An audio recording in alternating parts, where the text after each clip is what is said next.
સોનગઢ ઉડા ચાર રસ્તા આસપાસ દુકાન અને અન્ય કેબિન ધારકોને 30 દિવસમાં દબાણો દૂર કરવા નોટિસ આપવામાં આવતા ફફડાટ ફેલાયો છે।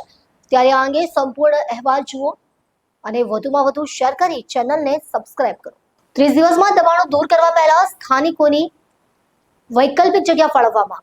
17 તારીખે સોનગઢથી આહવાને જોડતા નેશનલ હાઈવે 953 પર દબાણો હટાવવા નેશનલ હાઈવે સુરત પેટા વિભાગ સોનગઢ નાયબ કાર્યપાલક ઇજનેર દ્વારા નોટિસ આપવામાં આવી। સ્થાનિકો પાછલા 30 વર્ષોથી અહીં ધંધો કરી ઘર ચલાવતા હોવાથી અન્ય વૈકલ્પિક વ્યવસ્થા કરી આપવા સોનગઢ નગરપાલિકા પાસે માંગ કરી। સાપુતારાથી સ્ટેચ્યુ ઓફ યુનિટીને જોડતા હાઈવે પહોળો કરવા સોનગઢ નમસ્તે સર્કલથી ઉકાઈ રોડની આજુબાજુના દબાણો દૂર કરવા આશરે 2 વર્ષ પહેલા નોટિસ આપી હતી, પણ એ દબાણો દૂર આજુ સુધી કરાયા જ નથી।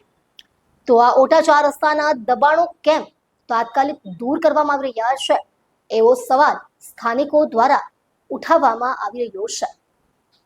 ત્યારે તંત્ર દ્વારા એકને ગોળ અને બીજાને ખોળની નીતિ કેમ એ મોટો સવાલ।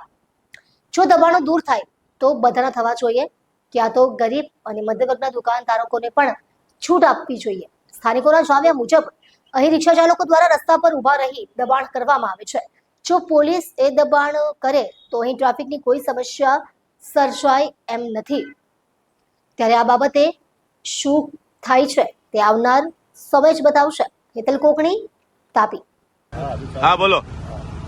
આ ઉકાઈ રસ્તાને નોટિસ આપેલી તે કેન્સલ કરી અને આ ઓટા ચાર રસ્તાને નોટિસ આપી છે। આપણે 17 તારીખે નોટિસ આપી ગયા, 1 મહિનાનો ટાઈમ આપ્યો છે। પહેલા અમે 40 વર્ષથી અહીંયા રહેતા છે, પહેલા ઘેર તોડ્યું નેશનલ હાઈવેમાં। આપણે આ રસ્તો બનાવવાના છે તો આપણે દુકાન રહેતા છે તો દુકાન બી તોડવાનું કહેતા છે તો કાં જવાના છે? એટલે આના માટે 10 બાય 10ની દુકાન અમને નગરપાલિકા બનાવી આપે, જે ભરપાઈ થાય જે અમે કરવાના હોય તે અમે કરી આપશું નગરપાલિકામાં। જી નમસ્કાર, હું સુનિલ પાટીલ। આજે ઓટા ચાર રસ્તા પર 17 તારીખે નોટિસ આપી ગયા, બરાબર। અમે 30 વર્ષથી અહીંયા ધંધા કરીએ છીએ, ભાડાના મકાનમાં રહીએ છીએ। હવે આ લોકો 30 દિવસમાં અમને ખાલી કરવા કીધું, બરાબર। અચાનક અમે હવે અચાનક ખાલી કરીને રોજીરોટી છોડીને કાં જઈએ અમે? એ જ અમને સરકારને તો તમારી માંગ શું છે?